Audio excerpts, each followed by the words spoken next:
Pues nada, os quiero presentar a Jorge González. Está trabajando aquí con su esposa Shirley y con la Lía, su hija. Están trabajando aquí en el ministerio tiempo completo. Lleva 12 años trabajando en On the Red Box, pero desde El Paso, Texas, supervisando todo lo que era el movimiento de la Caja Roja de América Latina.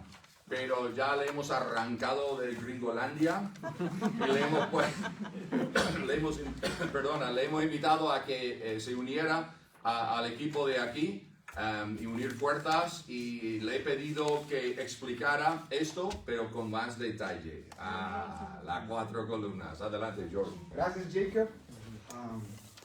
Creo que hay algo que está en juego y es muy peligroso, y son las almas, ¿no? ¿Por qué? Mira, según las estadísticas en el mundo, en Latinoamérica, yo creo que en España también, menos del 5% de la iglesia evangeliza, ¿sí? Podría ser más, podría ser menos, pero imagínate, ¿por qué no evangelizamos? A ver, todos nos hemos sentido a veces inquietados por evangelizar, pero no lo hemos hecho. A mí me ha pasado muchas veces. ¿Por qué no lo hacemos? A ver, ¿lo pueden compartir o puedes comentar ahí? A ver, dígame una razón. Sí. Miedo. Nos da miedo. Eso yo creo que es el factor número 1. Nos da miedo. Cuando uno evangeliza y la gente no te hace caso, también tiene... El rechazo, ¿sí o no? Nadie, ¿a quién le gusta ser rechazado? Nadie. Todos quieren, claro, eso. Y si evangelizan, van a rechazar. Eso es otra razón. ¿Por qué? ¿Otra razón? No sabemos cómo hacerlo. No saber cómo hacerlo es una de las razones principales, porque nos sentimos desconfiados y nerviosos, y mejor decimos, no, pues que le predique el pastor, ¿verdad? ¿Qué más? ¿Quién más? No sabemos lo que vamos a decir. ¿Qué? Inseguridad. Inseguridad. ¿Algo más? Vergüenza. Vergüenza. ¿Algo más? Miedo. Sí. ¿Qué más? Desinterés. Desinterés, no queremos, apatía, pereza. A mí me ha pasado que mejor veo una peli. ¿Sí? Tener miedo a no tener las respuestas cuando nos pregunta la gente. Eso, ¡ay! Que se me tocó a alguien que me va a decir tantos argumentos. Entonces nos da miedo. Ahora, vámonos a que estás limpiando tu casa y está una piscina ahí y de repente ves a lo lejos que se cae un niño de 3 años y no sabe nadar y se está ahogando, está gritando, y tú eres la única persona que lo está viendo. En ese momento, ¿tú qué dices? Tengo miedo. Me da vergüenza meterme. Ay, no, es que yo no sé nadar bien. No tomé un curso de rescatistas. ¿Qué dices? Me tiro. ¿Te tiras, sí o no? ¿Por qué? ¿Por No te qué? pierdo de nada. Porque se está ahogando ese niño. ¿Sí o no? Depende de ti que se... Sí, eso. Se quitan todas las excusas. Se está ahogando ese niño. Yo tengo que sacarlo. Y tenemos que sacarlo. ¿Cuánto más que estamos viendo multitudes en el camino ancho yendo hacia la perdición eterna, donde no hay escapatoria, donde no hay salida? No se van a ahogar y ya, sino simplemente se van a ahogar por toda la eternidad en un lago de fuego. Y nosotros tenemos la salvación. Es decir, nosotros tenemos el mensaje que puede rescatar a la gente del infierno y que puedan ser trasladados al reino celestial. ¡Qué privilegio! ¿A poco no? Pero qué responsabilidad. Así que hoy, con la herramienta que Jacob les dio, y vamos a aprender más herramientas, pero vamos a ver a profundidad lo que Jacobo nos ha enseñado de las 4 columnas. No sé si han volado, han viajado y luego están viendo la ciudad en un avión y ven toda la ciudad y dije, wow, ya conozco Madrid. No. Pero en realidad ya la conoces de arriba, ¿no? Pero para conocer Madrid tienes que meterte a las calles, meterte a comer ahí un bocadillo de calamares, etc. Entonces, de la misma forma, ahorita hemos visto el 15 minutos las 4 columnas, vamos a aterrizar y vamos a verlas a profundidad, ¿está bien? Pero yo estaba pensando, simplemente para tratar de estas 4 columnas de una forma que no le he dado antes, pero quería que se entendiera, y pensé en el versículo más famoso de toda la Biblia. ¿Cuál es el versículo más famoso de toda la Biblia? Juan 3:16. ¿Qué dice? Porque amó Dios al mundo que ha dado a su Hijo unigénito para que todo aquel que en él crea no se pierda, mas tenga vida eterna. Muy bien. Ahora, ese versículo, Jesucristo 2 versículos antes, miren lo que dice. Se lo voy a leer en la NTV. donde Jesucristo le está explicando a Nicodemo el Evangelio. Y mira lo que dice, versículo 14. Y así como Moisés levantó la serpiente de bronce en un poste en el desierto, así deberá ser levantado el Hijo del Hombre, para que todo aquel que en él crea no tenga vida eterna. Pues de tal manera amó Dios al mundo que ha dado a su Hijo unigénito, para que todo aquel que en él crea no se pierda, mas tenga vida eterna. Entonces, cuando Jesús estaba explicando la buena noticia a Nicodemo, usó una historia muy particular. Era la de Moisés levantando la serpiente en el desierto. Vamos a leerla rápidamente. Está en Números. Son breves versículos. Si tienes una Biblia, sácala. Si no, préndela. Y vamos a leer Números 21, versículo del 4 al 9. ¿Listos? Aquí va. Luego el pueblo de Israel salió del monte Hor y tomó el camino hacia el Mar Rojo para bordear la tierra de Edom. Pero el pueblo se impacientó con tan larga jornada y comenzó a hablar contra Dios y Moisés. ¿Por qué nos sacaron de Egipto para morir aquí en el desierto?, se quejaron. Aquí no hay nada para comer ni agua para beber. Además, detestamos esta horrible maná. Entonces el Señor envió serpientes entre el pueblo. Empezó a enviar serpientes y muchos fueron mordidos y murieron. Así que el pueblo acudió a Moisés y clamó: hemos pecado al hablar contra el Señor y contra ti. Pide al Señor que quite las serpientes. Así pues Moisés oró por el pueblo. Entonces el Señor le dijo a Moisés: haz la figura de una serpiente venenosa y átale a un poste. Átale a un poste.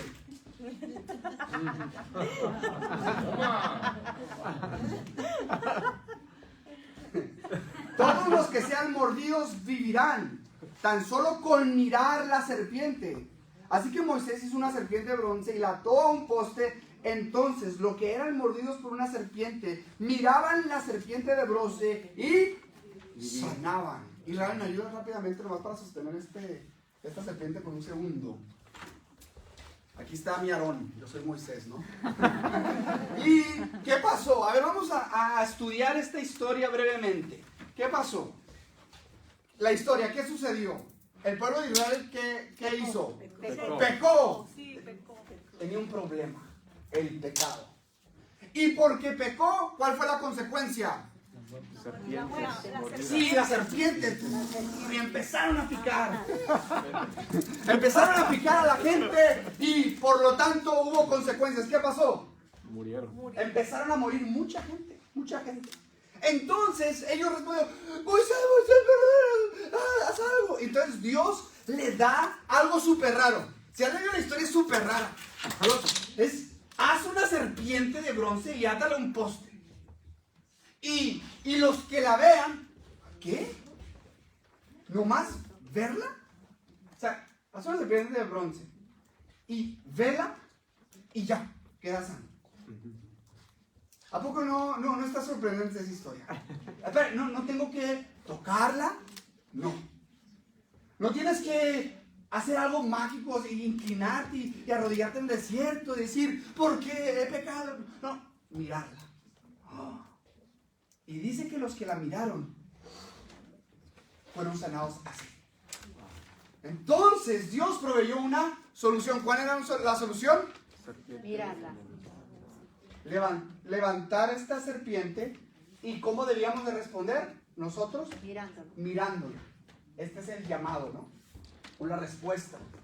Entonces Jesucristo usa esta historia para explicar a Nicodemo el Evangelio y dice: de la misma manera que la serpiente fue alzada en el desierto,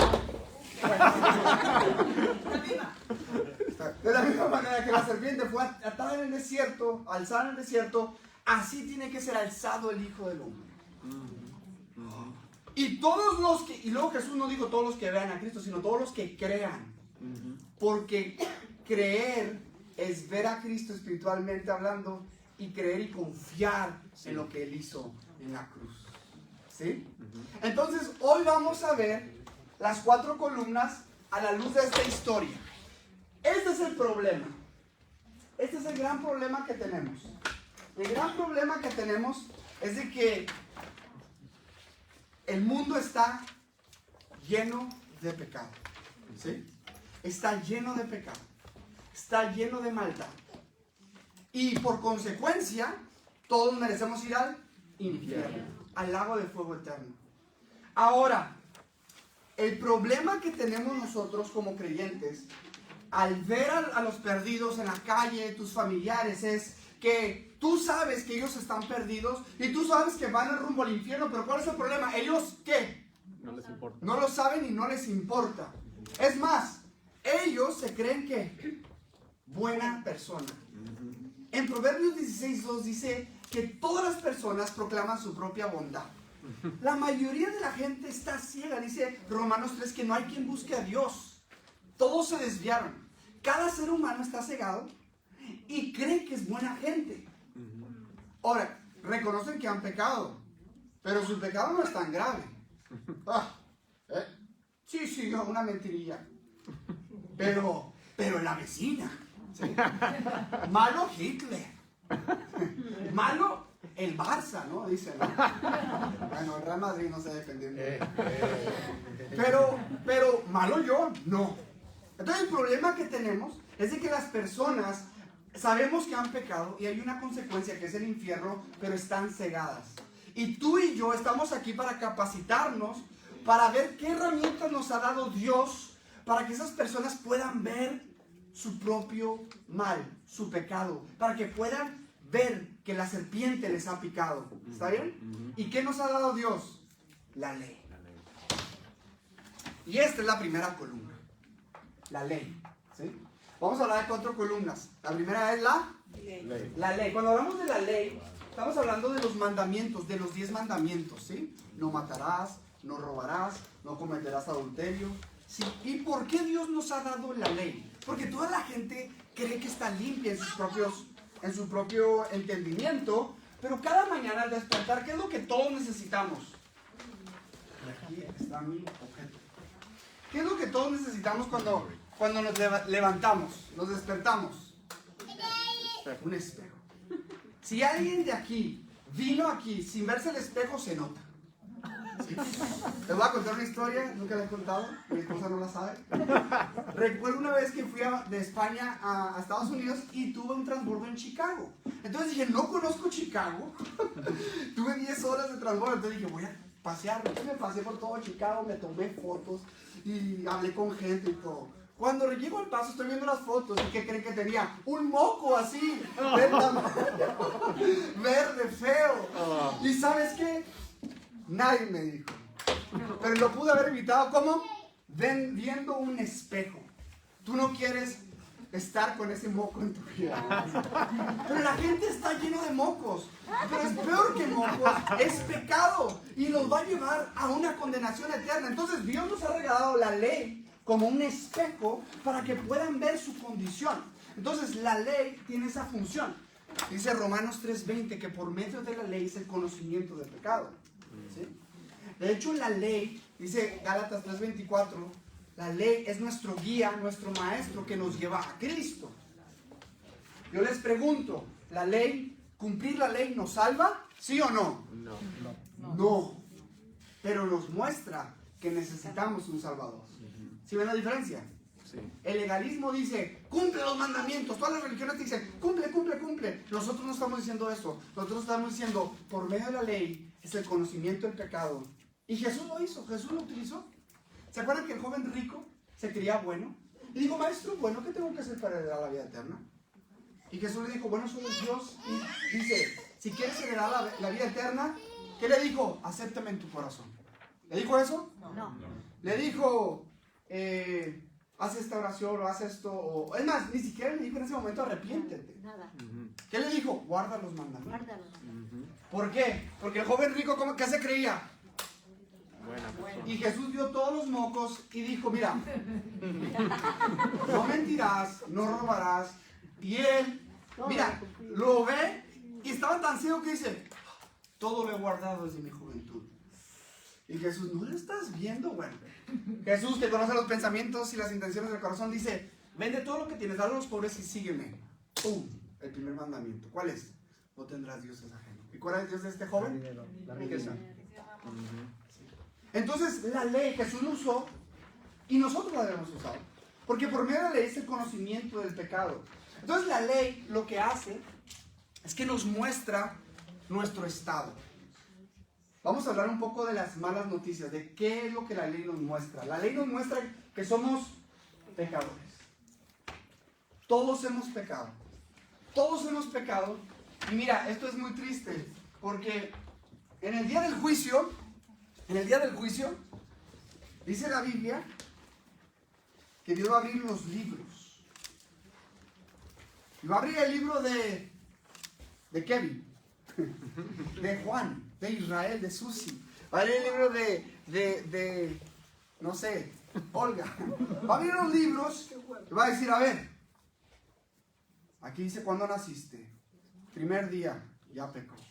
Sí, ¿verdad? Bueno, quién sabe, pero sigue, empiezas a ver todos los días y empieza lleno de pecado. Ahora, ¿cuántos pecados te hacen merecedor del infierno? ¿Cuántos? Uno. Solo uno. Y nosotros hemos hecho más que uno. ¿Sí? Hemos hecho un montón. Y la paga del pecado. ¿Cuántos virus de COVID se tienen que meter para que te arruinen el fin de semana o la vida? ¿Cuántos? Más uno. ¿Cuánto pequeña caquita tienes que poner en tu agua para que no te la tomes? Solo una pequeña. Y solo un pecado te hace merecedor del infierno, porque estamos pecando contra un Dios santo. ¿Sí? Entonces, las consecuencias son terribles. Y no nomás esto, sino que la ley nos muestra que somos culpables. Ahora, les quiero decir una buena noticia. No se va a caer. Les quiero decir una buena noticia. Es de que no estamos trabajando solos. Nosotros, cuando estamos evangelizando, Dios nos ha dado la herramienta de la ley. Pero ¿qué dice? Hechos 1:8. Pero recibiréis poder cuando haya venido sobre nosotros el Espíritu Santo. Entonces, nosotros tenemos al Espíritu Santo y estamos colaborando con Dios. ¿Sí? Entonces, cuando nosotros manifestamos la ley, los 10 mandamientos, el Espíritu Santo convence al mundo ¿de qué? De pecado. ¿Sí?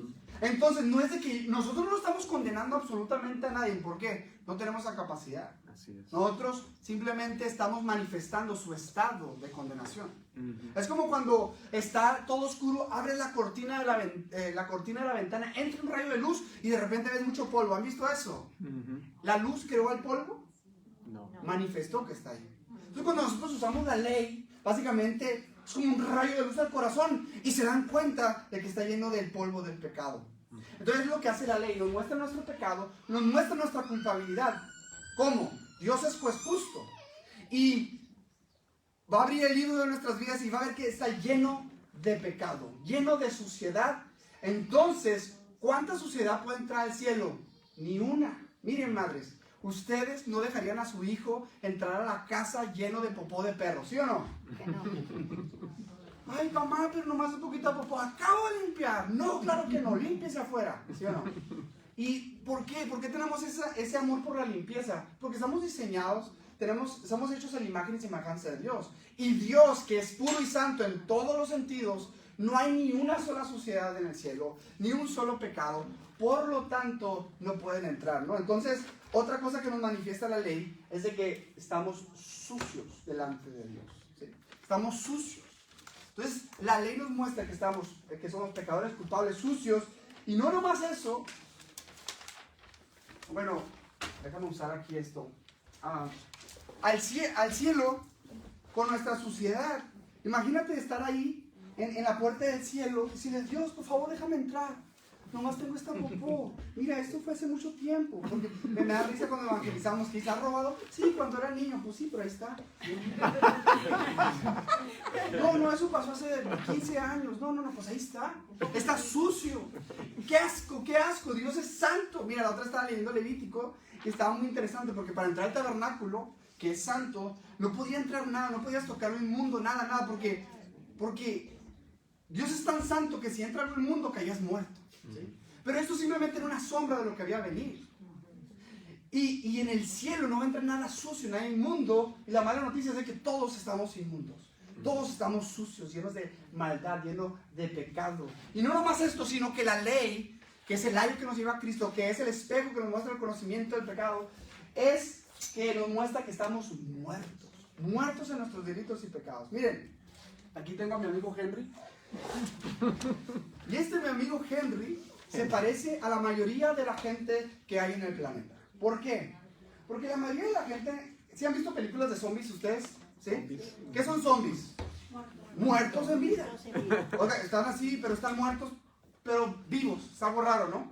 Pues no tienes que ver una película para ver zombies, nomás ve a la ventana. ¿Por qué? Porque por fuera están vivos, pero por dentro están muertos. Y la gente normalmente dice, siento un vacío, pero en realidad es de que están muertos. ¿Y saben por qué están muertos? Muerte significa separación. Y dijo Dios, el día que pecares Adán, ese día morirás. ¿Y qué pasó el día que pecó Adán? No murió físicamente instantáneamente, pero murió espiritualmente. Fue separado de Dios. Y eventualmente vino la muerte física. Entonces cuando pecamos, estamos muertos espiritualmente y la ley nos muestra que estamos muertos. No nomás eso, sino que la ley nos muestra nuestro estado de esclavos. Esclavos. La gente cree que cuando ellos tienen la voluntad, dicen, yo puedo hacer lo que yo quiera. La gente realmente cree que es libre. Pero la Biblia dice que el que peca, esclavo, Henry. Esclavo es del pecado, ¿sí o no? Entonces, la gente dice, yo puedo dejar de ver pornografía. Yo puedo dejar de tomar. Y hay gente que sí lo llega a hacer, pero para hacerse esclavo de otro pecado. ¿Sí? Tal vez su motivación de dejar de ver tal cosa es el orgullo, pero siempre están atados a pecado. No hay quien los liberte. Y la mala noticia es esa, que somos esclavos. Y no nomás eso, malas noticias, ¿sí o no? Y todo eso nos muestra la ley. El Espíritu Santo nos convence de justicia, juicio y pecado, sino que somos enemigos de Dios. Qué fuerte palabra, ¿no? Pero según la Escritura, la gente sin Cristo es enemiga de Cristo. ¿Por qué? Un enemigo, ¿qué hace? Un amigo, ¿qué hace? Te abraza, un amigo te apoya, un amigo te agrada. ¿Qué quieres? Yo te ayudo, sí. ¿Qué hace un enemigo? Lo opuesto. Tú me dices no mentir, yo voy a mentir lo que yo quiera. Tú me dices ser puro, yo voy a ver toda la pornografía que yo quiera. Tú me dices no robar, yo voy a pasarme en metro sin pagar, yo voy a no pagar los impuestos, yo voy a robarme la señal de wifi. No me importa. Sí, yo voy a mentir. Es más, yo voy a hacer un de Facebook o de Instagram falso para estar estoqueando a chicas. Sí, yo voy a hacerlo. Yo soy tu enemigo. No lo decimos así, pero nuestra vida lo refleja así. Y por consecuencia, estamos bajo ira. Bajo la ira de Dios. Y eso es una mala noticia, porque la Biblia... Se me olvidó usar todos los objetos. pero la Biblia habla de la ira de Dios como que está guardada en una copa. ¿Sí? ¿Por qué? Porque cada vez, si no, a todos nos ha pasado, ¿no? Que te enojas y luego, bueno, todavía puedo tolerar más. Pero se va atesorando esa ira, ¿no? Por ejemplo, los niños, ¿no? Que te hacen algo, te hacen otro, y luego ya llega hasta el tope, y ahí es cuando, ¿qué te pasa? ¿No? Tenemos un límite, ¿no? Entonces dice la Biblia que el hombre ha pecado y la ira de Dios se va atesorando en una copa, imagínate. El pecado atesorándose, la ira de Dios atesorando, pero la ira de Dios no es como la tuya y la mía, porque nuestra ira obra ¿qué? Injusticia, pecado. Nosotros nos enojamos y hacemos cosas malas, pero Dios es santo, puro y bueno, y la ira de Dios es buena. Te voy a decir un ejemplo. ¿Es correcto enojarse cuando un juez ve a alguien que mata a niños, viola a niños y lo mete a la cárcel? Claro que el juez se tiene que enojar, ¿sí o no? Se tiene que indignar. El juez tiene que hacer justicia y mandar a ese violador a la cárcel. Pues Dios es más justo que cualquier juez terrenal. Pero Él no nomás ve a los violadores, sino ve a los mentirosos, a los lujuriosos, a los ladrones, a los que guardan rencor en su corazón. Y la ira se está guardando en la copa de Dios.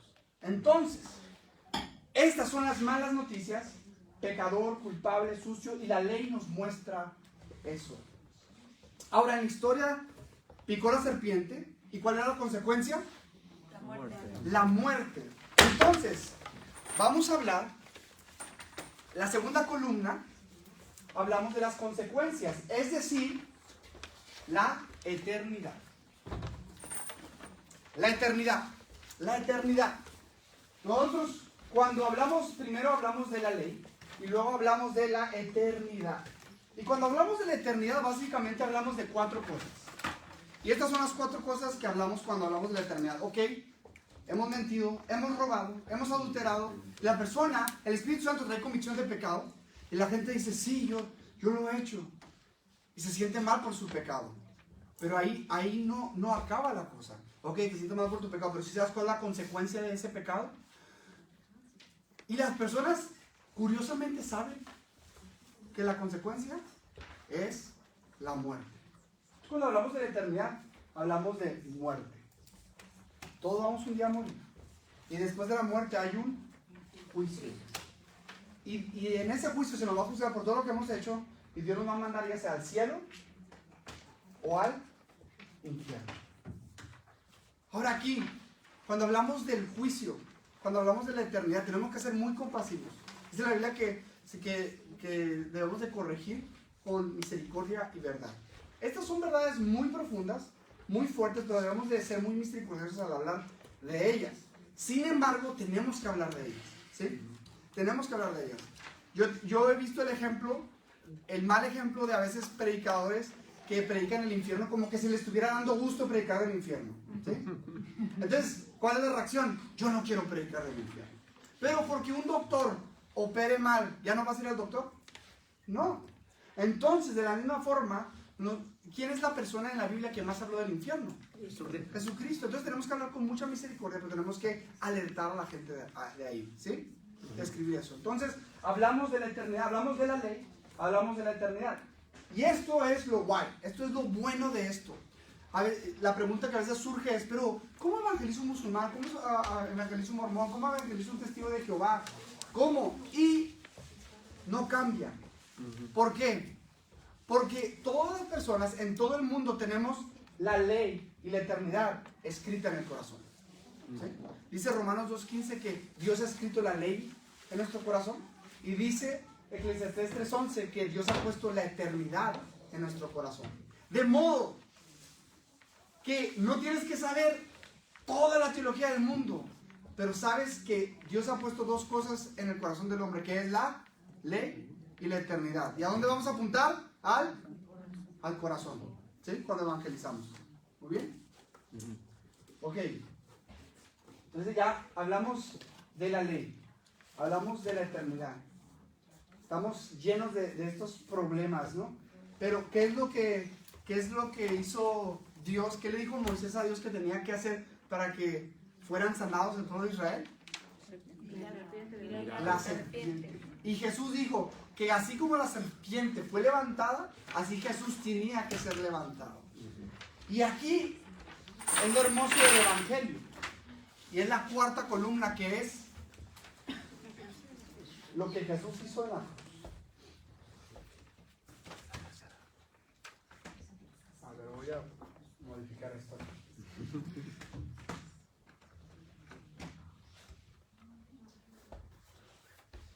¿Qué hizo Jesucristo en la cruz?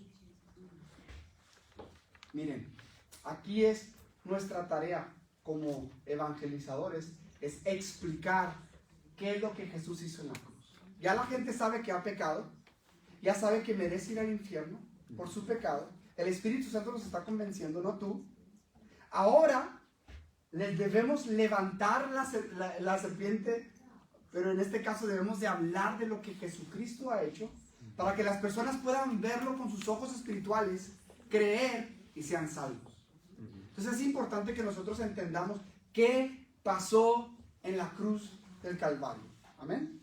¿Sí? Entonces, ¿qué pasó en la cruz del Calvario? ¿Qué es lo que hace el Evangelio tan hermoso y tan bello? Es que Dios, mira, Dios es justo. ¿Sí? Dios es justo. Y imagínate que Susi me prestara esa cámara. Esta cámara está muy bonita. Es muy bonita. Y cuesta, me imagino que más de 5 euros, ¿verdad? Cuesta bastante estas cámaras, ¿no? Entonces, ¿qué si yo estoy tomando fotos y se me cae y se quiebra? ¿Qué es lo justo? ¿Quién lo tiene que pagar? O yo, su esposo. Bueno, también, ¿no? ¿Quién lo tiene que pagar si a mí se me cae? Yo, porque ya me lo prestó a mí y ahora tengo que pagar 500 euros de cámara. Entonces es lo justo, eso se debe de pagar. Pero yo no tengo 500 euros, le digo, Susi, por favor, perdóname, no tengo 500 euros. Y Susi, movida a misericordia, me dice, te perdono. Entonces le regreso la cámara y mágicamente se arregla, ¿sí o no? La cámara sigue rota. Entonces les voy a decir algo, el perdón no es gratis. Para mí sí, ¿sí o no? Porque ella ya me perdonó y yo recibí el perdón, yo ya no tengo que pagar los 500 euros. Ahora Susi que me perdonó, ahora ¿quién tiene que pagar los 500 euros? Susi. El perdón no es gratis para el que perdona. El que lo recibe, el que perdona, ¿sí ven la diferencia? El perdón no es gratis para el que perdona. Entonces Dios nos da la ley. Nosotros la hemos roto. ¿Y cuál es la consecuencia? No son 500 euros, es que muerte en el infierno. Y nosotros le decimos, Dios, perdóname. Y Dios dice, te perdono. Pero ahora, ¿quién tiene que pagar la deuda? Dios. Pero pónganse a pensar, Dios es espíritu, Dios es eterno, Dios no muere. ¿Sí ven? Pues ¿cómo le hace Dios para pagar la consecuencia de nuestro pecado si es muerte? Dios en su soberanía, en su plan glorioso, dice que desde antes de la fundación del mundo había planeado que su Hijo, Jesucristo, viniera y se hiciera hombre. Dios se hace hombre. No podía ser cualquier hombre, porque todos hemos pecado, estamos destituidos de la gloria de Dios. Tenía que ser Dios hecho hombre, porque tenía que ser un hombre, porque el hombre es el que pecó y el hombre es el que puede morir. Entonces Dios en su glorioso plan manda a su Hijo nacido de una virgen, vive 33 años sin pecado, sin mancha, obedeciendo al Padre en todo, a contraste a nosotros, perfecto, sin mancha. Y Jesucristo en esa cruz, fíjate lo que dice, un día antes de morir, sabía que tenía que morir en la cruz. Jesucristo tenía un objetivo. ¿Cuál era el objetivo?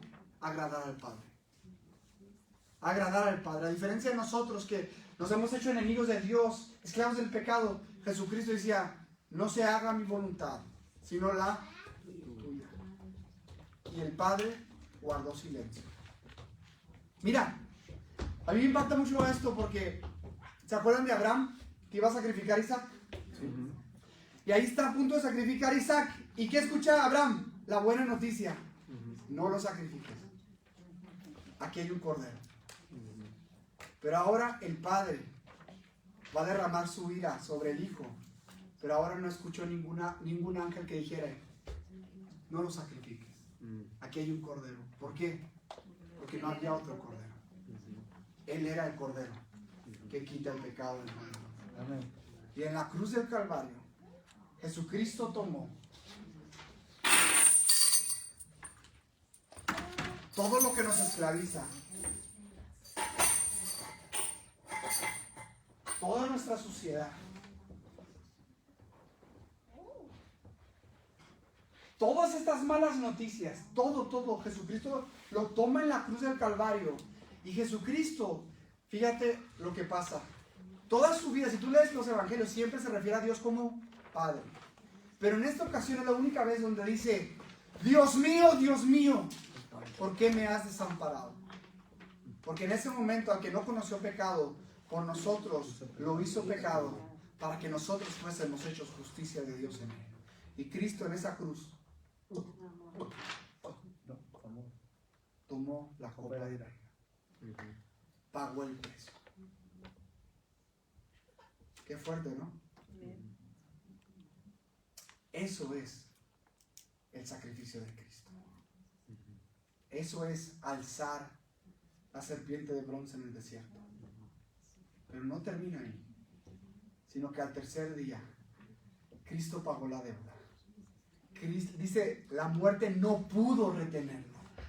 Jesucristo pagó la deuda en la cruz del Calvario y dijo, ya está pagado. Y vence a la muerte. Resucita. Y ahora Él pudo haber predicado a todo el mundo, pero no.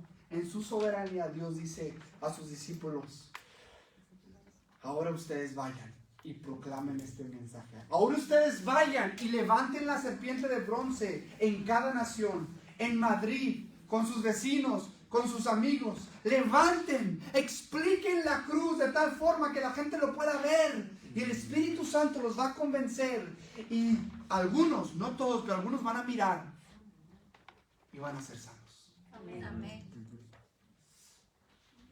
Entonces, en la cruz Cristo recibe todas las malas noticias.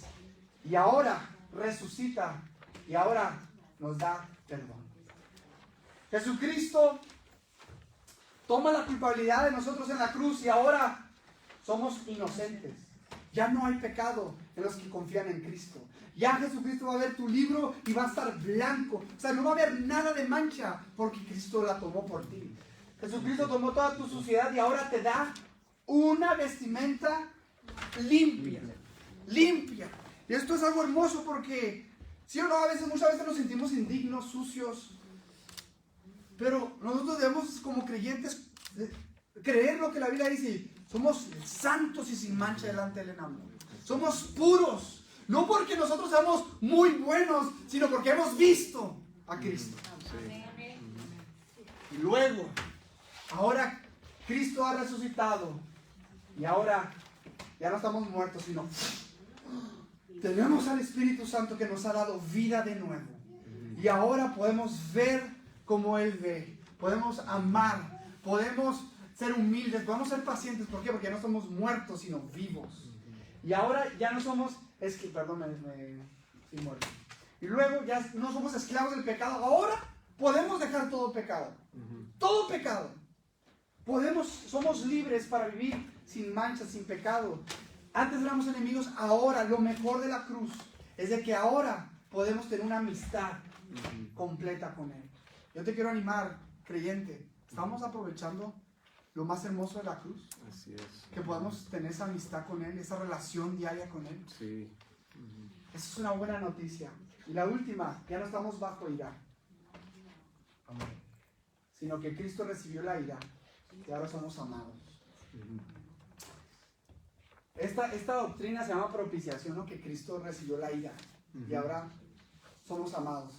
Y yo me acuerdo que mi vecina en El Paso, Texas, estaban 3 niños caminando ahí saliendo de la escuela, sus hijos, y vino alguien apretó el acelerador, el carro vino hacia los niños, ella agarró a los niños, los empujó y la atropelló y murió en el instante. Y qué triste, o sea, fue algo muy triste, era nuestra vecina. Y dije, wow, eso es lo que hizo Jesús por nosotros. Nosotros merecíamos toda esa ira.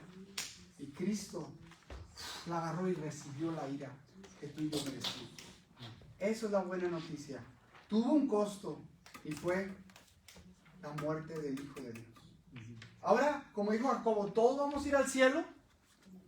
¿Todos se van a ir al cielo? No. ¿Qué tenían que hacer los del pueblo de Israel para ser salvos? Mirar. ¿Tienes que hacer muchas obras? No. Ni una obra. Lo único que tienes que hacer es mirar. Y el mirar significa que no te vas a mirar a ti mismo. No vas a mirar a los demás. No vas a mirar a la serpiente. Vas a mirar a la estatua a la de bronce, ¿no? Y el arrepentimiento y fe significa, ya no voy a mirar a mí mismo como que yo me pueda salvar. Ya no voy a mirar el pecado. Ya no voy a mirar mi vida pasada. Ahora me arrepiento de mi pecado. Y ahora miro a Cristo solamente para mi salvación. De modo que ya no depende mi salvación, la salvación de mí, sino de Cristo. Todas las religiones tienen algo en común. Todas te dicen haz. Y Cristo te dice, ya está hecho. Ya está hecho. Mirad y sed salvos todos los términos de la tierra. Así que tenemos un mensaje glorioso. 4 columnas. 4 columnas. ¿Cuál es la primera? ¿Cuál es la segunda? La eternidad. ¿Cuál es la tercera? Jesucristo, el mensaje de la cruz. ¿Y cuál es la cuarta? Arrepentimiento y fe. Poner nuestra confianza en Cristo. Y el Espíritu Santo es el que nos convence de pecado. El Espíritu Santo es el que nos muestra el juicio. El Espíritu Santo es el que nos revela a Jesucristo. El Espíritu Santo es el que nos ayuda a tener arrepentimiento y fe. Entonces, ¿qué es lo que debemos de predicar? Esto. ¿Sí? Porque es el poder de Dios para salvación. ¿Qué pasa, hermanos, si quitamos la ley del evangelismo? ¿Qué pasa? ¿Qué va a pasar? ¿Qué sucede? La gente no va a ver ¿qué? El pecado. Y si quitamos la eternidad, ¿qué pasa? La gente no va a saber la consecuencia. ¿Y qué pasa si no hablamos de Jesucristo? No hay salvación. No hay salvación. ¿Y qué pasa si no hablamos del arrepentimiento y fe? Tampoco hay salvación. Entonces, yo te quiero animar a esto. Que tú que vas a evangelizar, tú que vas a predicar este mensaje glorioso, yo te quiero animar a esto. A que prediques todo el consejo de Dios. Todo el mensaje. ¿Sí? Y tal vez tú dices, no, es que no me gusta hablar de esta. No me gusta hablar de esta. Es que no se trata de lo que nos gusta o no nos gusta, se trata de que seamos fieles al mensaje de Jesucristo. Termino con esta pregunta. Yo sé que vienen muchos cristianos de años, otros tal vez llevan semanas, pero yo te digo en mi experiencia que tenía 22 años y vine un viaje misionero aquí, y escuchando este taller, me convertí. Y puede que aquí hay gente que dice, ¿sabes qué, Jorge? Yo soy de los que Jesús dice que muchos dirán en aquel día, en tu nombre profetizamos, sacamos fuera demonios, pero Jesús te va a decir, nunca te conocí, apartados de mí, hacedores de mal. Yo estoy en este lado de la cruz, me dices, pero hoy Dios quiere que pases a este lado. Tal vez dices, yo nunca había escuchado todo este mensaje así de completo. Quiero entregar realmente mi vida a Cristo, quiero arrepentirme y quiero depositar mi fe en Él. Hoy es el día. ¿Sí? Vamos a terminar. Si todos pueden cerrar sus ojos. Y vamos a orar. Pero si tú hoy quieres entregar tu vida a Cristo, pasar de este lado de la cruz a la otra, hoy clama a Cristo, ahí donde estás. Si sientes que el Espíritu Santo te está convenciendo de cierto pecado, está mostrando que tu vida va hacia la perdición, hoy, tú que estás en línea también, clama a Cristo hoy. Clama a Cristo hoy y pídele perdón por tu pecado. Pídele perdón por tu pecado. Y Jesús, me arrepiento. Quiero mirarte a ti. Abre mis ojos para que pueda mirarte a ti y ser salvo.